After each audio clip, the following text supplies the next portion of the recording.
మా తాతయ్య గారి గురించి మీకు చెప్తాను. మా తాతయ్య గారి పేరు సత్యనారాయణ. ఆయన ప్రతి సంవత్సరం కూడా అన్నవరం కొండకెళ్ళి చాలా నున్నగా కొట్టుకిచ్చుకుని వచ్చేవాడు. ఆయన ఎంతో విగ్రహారధికుడు, ఎంతో భక్తి పారవశ్యంతో నింపినటువంటి వాడు. కానీ అతను భయంకరమైన త్రాగుబోతండి. మా తాతయ్య భయంకరమైన త్రాగుబోతు. ఏలూరులో పుట్టాడు. ఆయన చాలా భయంకరమైన త్రాగుబోతు కొన్నాడు. తన జీవితంలో ఒక చిన్న అంశాన్ని మా తండ్రి గారు చెప్తుంటారు. అదేంటంటే, ఆయన పేకాట ఆడేవాడు, ఆ తర్వాత చక్కగా త్రాగుడు కూడా త్రాగేవాడు.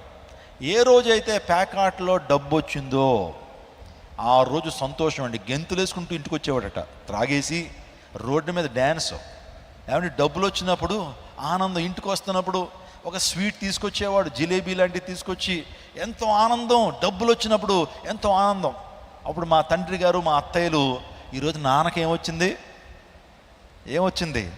డబ్బులు వచ్చినాయి, పేకాటలో డబ్బులు వచ్చినాయి అని చెప్పి అనేసుకునేవారట. ఎందుకంటే అంత చివరి నుంచి పాటలు పాడుకుంటూ వచ్చేవాడు, మంచిగా ఆనందంతో వచ్చేటువంటి వాడు, డ్యాన్సులు వేసుకుంటూ వచ్చాడు. ఈరోజు మా నాన్నకి ఏమొచ్చింది? పేకాటలో డబ్బులు వచ్చినాయి. మరొక రోజు దిగాలుగా వచ్చేవాడట. దిగాలుగా నెత్తి మీద టవలు వేసుకుని దిగాలుగా, ముఖం అంతా కూడా దిగాలుగా బాధతో ఇంటికి వచ్చేవాడు. అప్పుడు ఏమర్థమైపోయింది? ఈయనకి పేకాటలో ఏం పోయింది? డబ్బులు పోయినాయి. అందులో పెట్టి నీరసంగా వచ్చేవాడు, దిగాలుగా వచ్చేవాడు. డబ్బులు ఉన్నప్పుడు వచ్చినప్పుడు ఏమో ఆనందం, సంతోషం. డబ్బులు పోయినప్పుడు దుఃఖం. ఏదో లోకపరమైన ఆనందం ఇదే.